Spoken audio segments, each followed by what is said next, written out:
Handle it yourself. We had no choice.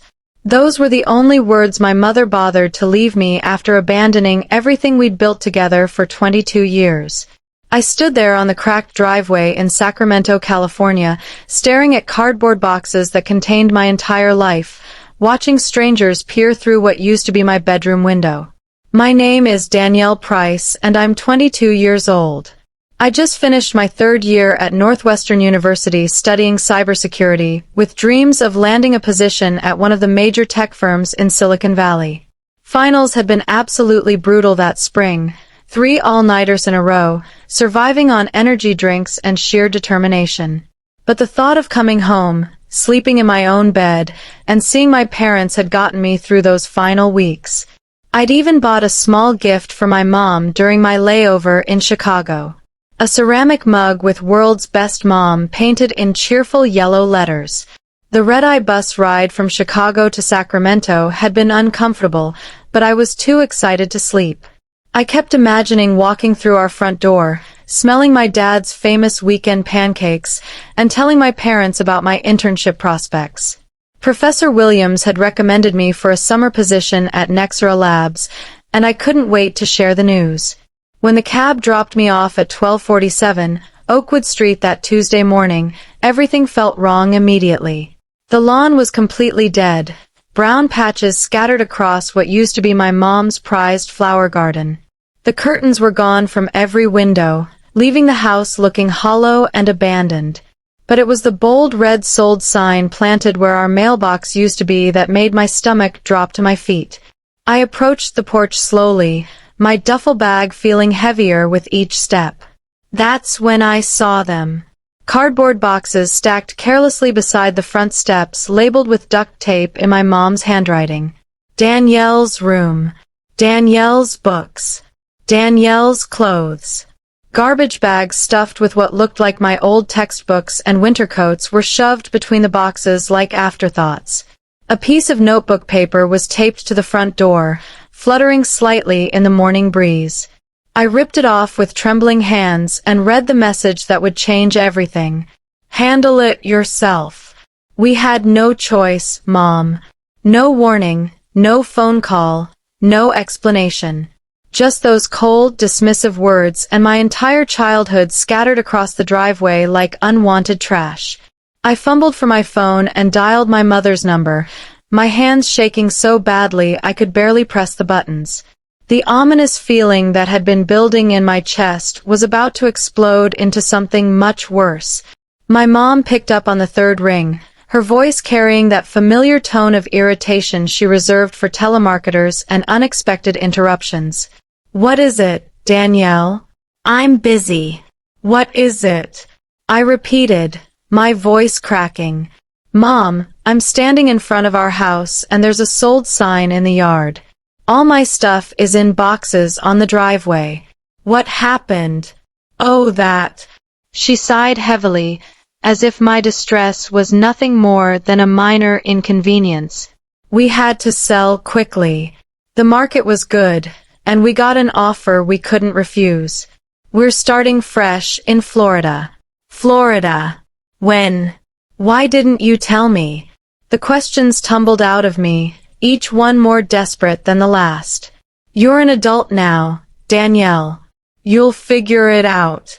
We couldn't wait around for your schedule. Her words hit me like physical blows. Your cousin Patricia found us a great place in Tampa. The weather's better for your father's arthritis.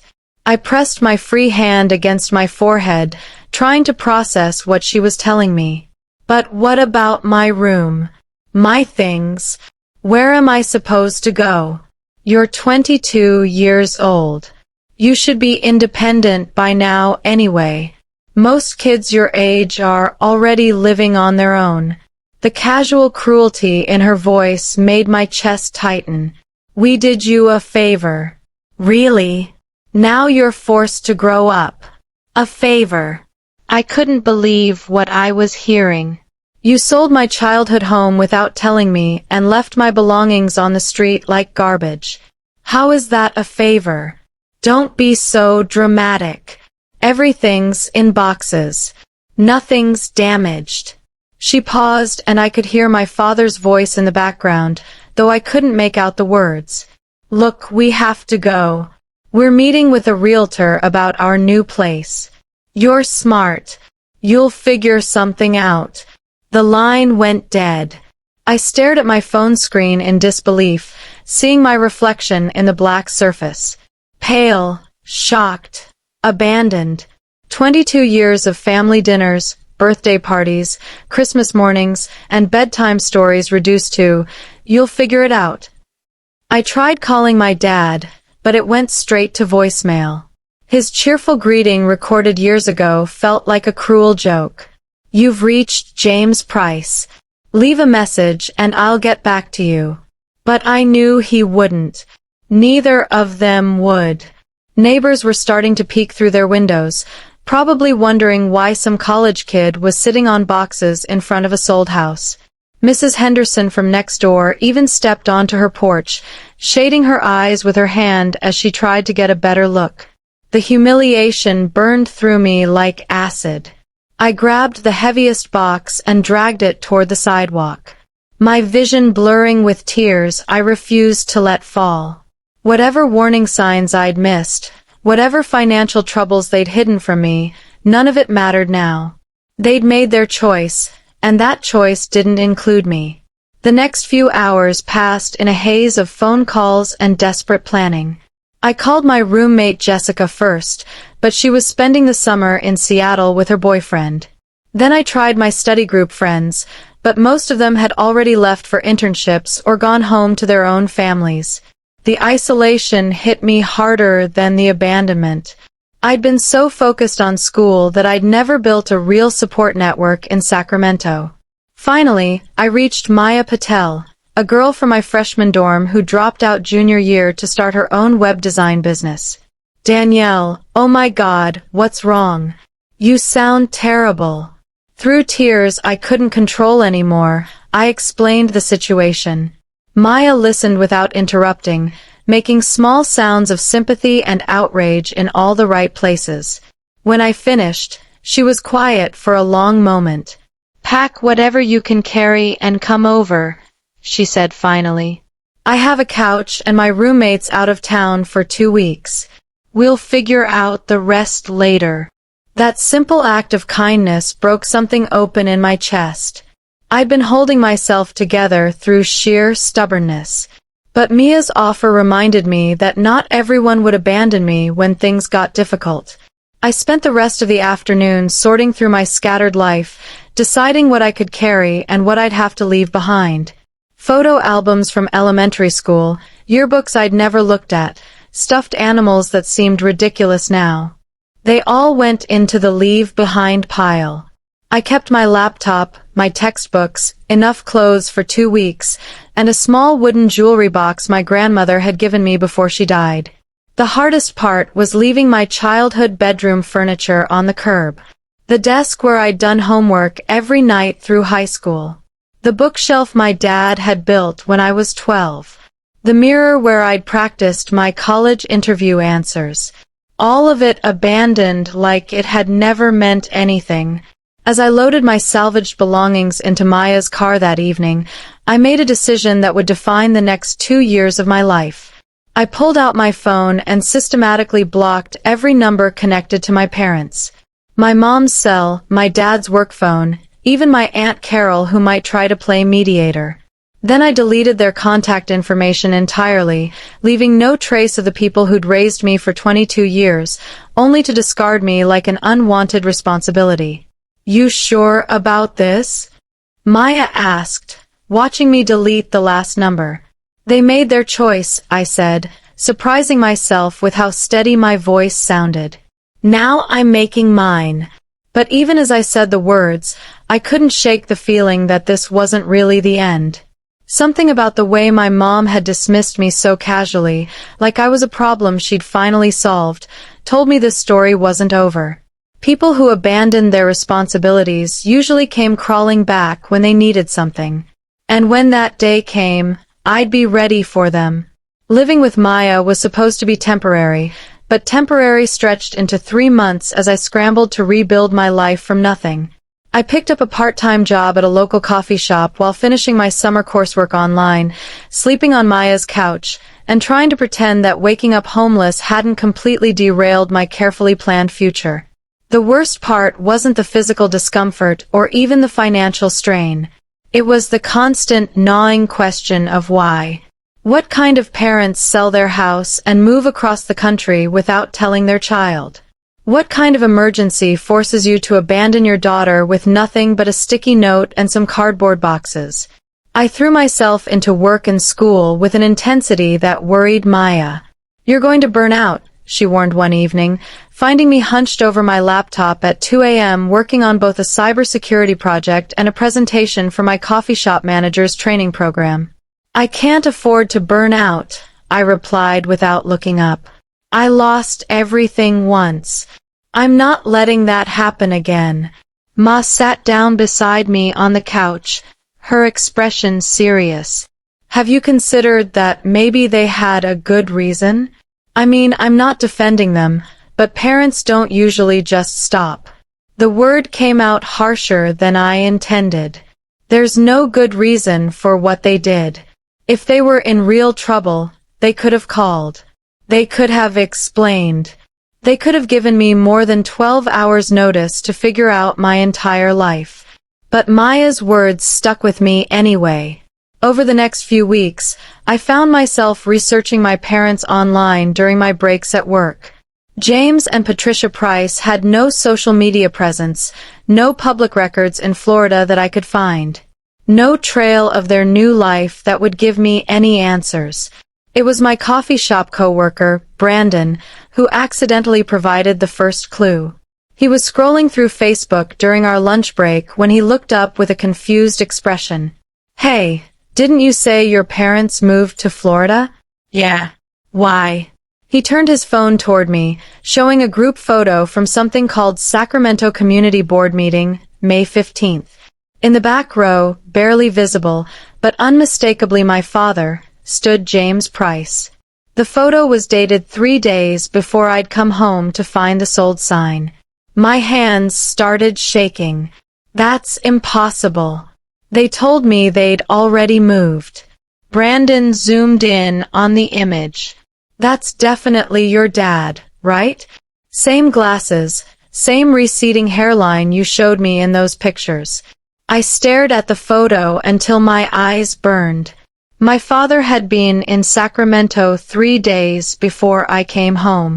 3 days before I found my life in boxes, which meant they hadn't been forced to sell quickly. They'd planned this. They'd sat in community meetings, probably discussed their move with neighbors, maybe even celebrated their clever escape from parental responsibility. "I need to make a phone call," I told Brandon, grabbing my purse and heading for the alley behind the coffee shop. I unblocked my mother's number and dialed, my heart hammering against my ribs. She answered on the second ring, her voice cautious but not surprised. "Danielle, is everything okay? You lied to me." The words came out flat and cold. "You were still in Sacramento when I came home. Dad was at a community meeting 3 days before you abandoned me." Silence stretched between us for several heartbeats. When she finally spoke, her voice had lost all pretense of concern. "So what difference does it make? The outcome is the same.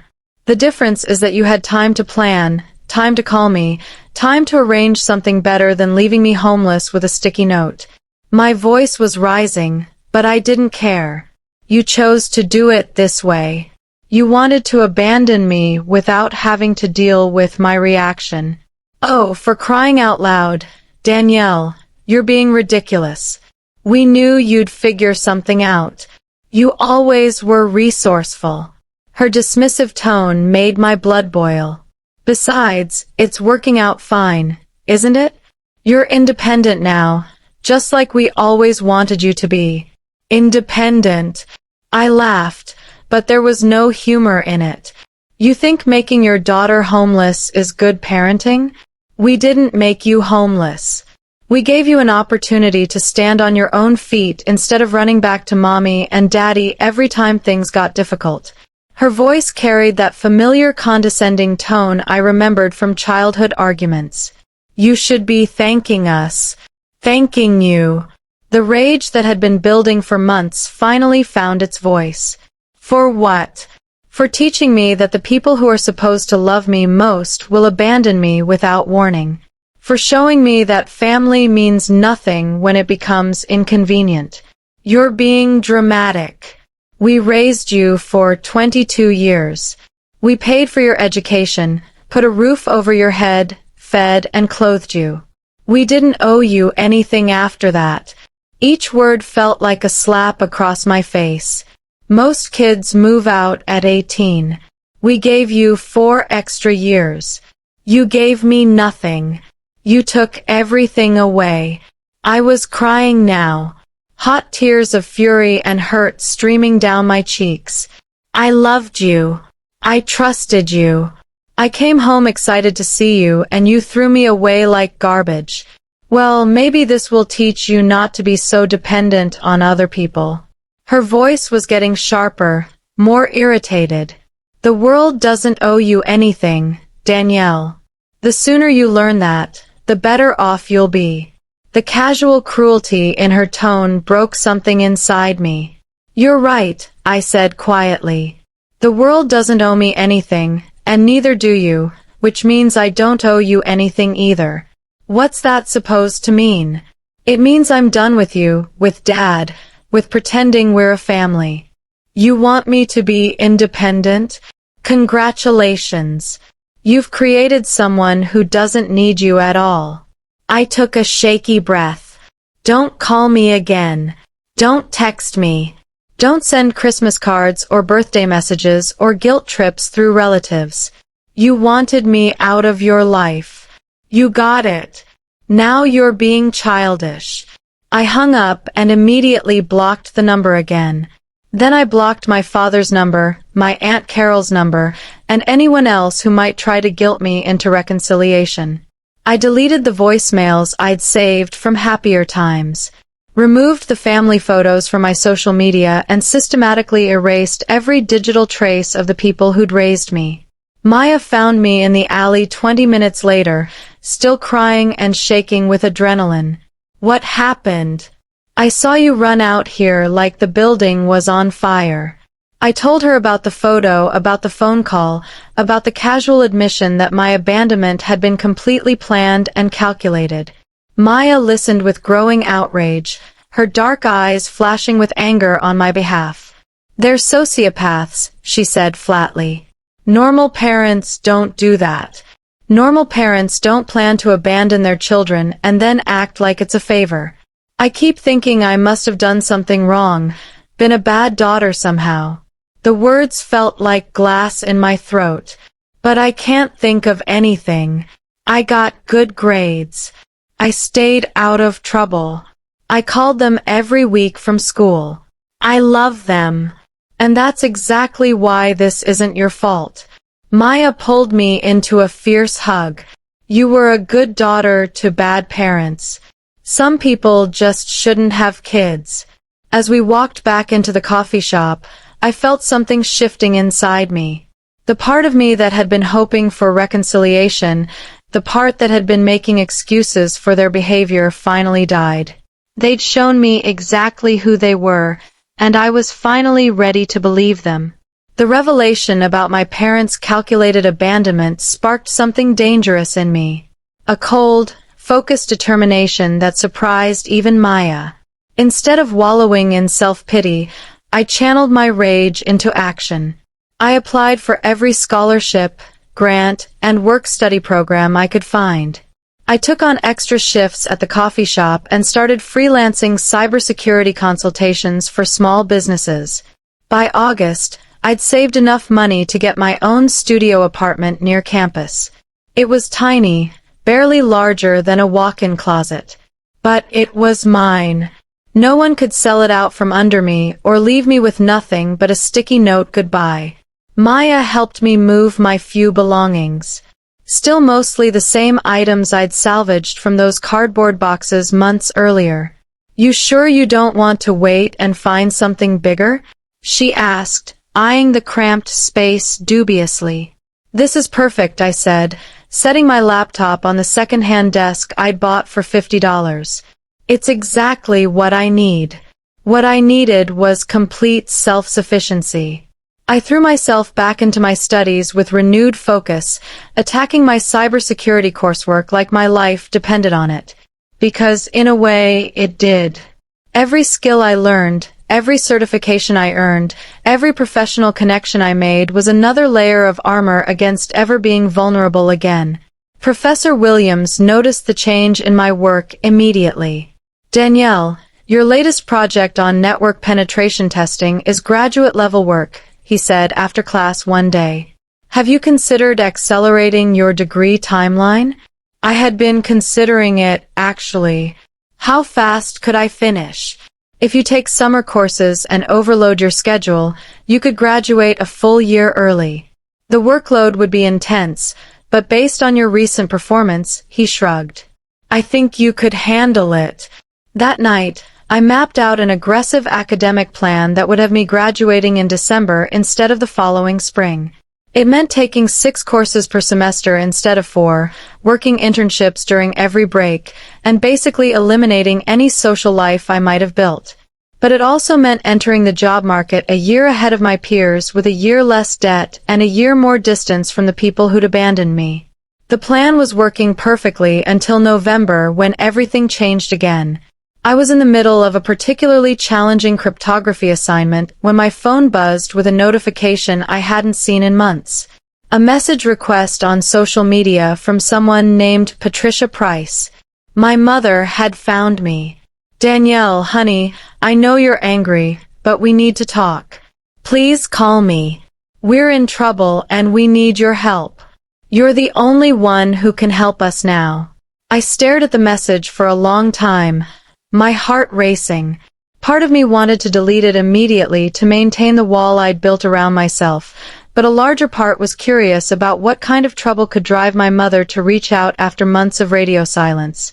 I screenshotted the message and sent it to Maya with a single question mark. Her response came back immediately.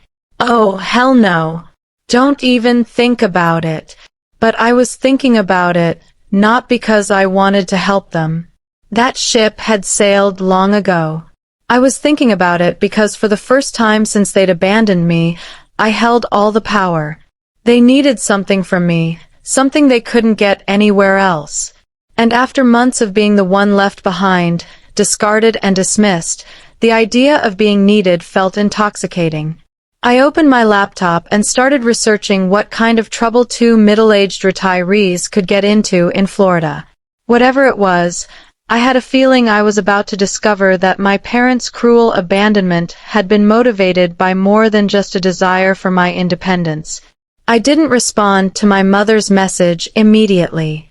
Instead, I spent 3 days researching James and Patricia Price in Tampa, Florida, using every cybersecurity tool and technique I'd learned.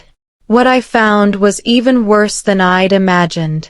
Public records showed they'd purchased a luxury condo in a gated community for $800,000, nearly 3 times what they'd sold our Sacramento house for.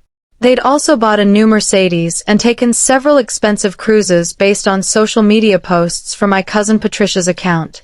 But more interesting were the recent developments. 3 months ago, my father had been arrested for investment fraud. He'd apparently been running a Ponzi scheme targeting elderly retirees in their community, promising impossible returns on cryptocurrency investments. The scheme had collapsed when too many investors tried to withdraw their money at once. My mother's desperate message suddenly made perfect sense. They weren't in trouble. They were facing federal charges, and they needed their daughter, the cybersecurity expert, to help them hide their stolen money or manipulate evidence or do whatever illegal thing they thought I might be willing to do for family. After discovering their crimes, I felt a cold satisfaction settle over me. They'd abandoned me to chase easy money and a luxury lifestyle. And now that it had all fallen apart, they expected me to rescue them. The sheer audacity was breathtaking. I crafted my response carefully. I'm sorry to hear you're having difficulties. Unfortunately, I'm very busy with my studies and work. I'm sure you'll figure something out. You always said I needed to be more independent. Perhaps it's time for you to follow your own advice. I hit send and immediately blocked her on that platform, too. Within hours, I received friend requests from my father, my Aunt Carol, and 2 people I didn't recognize who were probably family friends recruited to reach me. I blocked them all without opening their messages. The next week brought a flood of attempts at contact. Unknown phone numbers calling my work, emails to my university account, even a certified letter forwarded from my old address. I ignored everything, focusing instead on my final projects and job applications. Maya watched my systematic rejection of their pleas with something approaching awe. You're really not going to help them at all? Help them what? Hide stolen money? Obstruct justice? I shrugged. They taught me that family doesn't owe each other anything. I'm just following their lesson. The breaking point came in December, just weeks before my early graduation. I was walking across campus after my last final exam when a woman approached me near the library. She was middle-aged, professionally dressed, and carried herself with the confidence of someone accustomed to getting answers. Danielle Price, I'm Agent Sandra Martinez with the FBI. I'd like to speak with you about your parents. My blood ran cold, but I forced my voice to stay steady. I don't have parents. Agent Martinez raised an eyebrow. I understand you've been estranged, but I have records showing James and Patricia Price claimed you as a dependent on their tax returns through last year. They've also listed you as their emergency contact on several financial documents. That's news to me, I said. Honestly, I haven't spoken to them since last summer.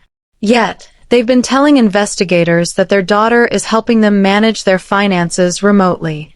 They claim you have access to several offshore accounts they've been using to hide assets. Agent Martinez studied my face carefully. They've provided your contact information and university records as proof of your technical capabilities. The rage that hit me was so intense. I actually saw red spots at the edges of my vision. They hadn't just abandoned me. They were now trying to frame me for their crimes. Even after cutting all contact, they were still finding ways to destroy my life. I need to see identification, I said, pulling out my phone. And then I need to call my attorney. Agent Martinez looked surprised. You have an attorney? I will in about 5 minutes. I was already scrolling through my contacts to find the legal aid number the university had provided because if my parents are claiming I helped them commit federal crimes, I need legal representation immediately. The FBI investigation that followed was the most terrifying month of my life. But it was also the most vindictive.